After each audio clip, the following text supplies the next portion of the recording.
going to run through some tips on adjusting the SaeboGlove for the slightly tighter hand. One thing you can try is applying additional tensioners for those fingers that are maybe slightly slower to open. So you just place them in exactly the same place as the ones that you already have. So you can double up on every single joint over any of the fingers to help with more release. Another tip is for the really tight fingers, you can try missing out a joint. So going straight from one hook right to the very top.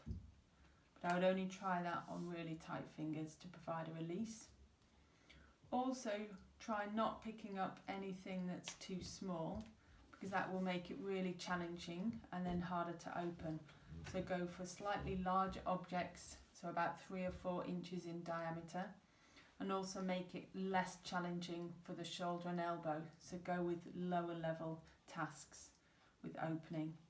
If you have an electrical stimulation device, you could also try adding that to the system by stimulating the forearm, wrist and fingers extensors to add in with the tensioners when they release the hand.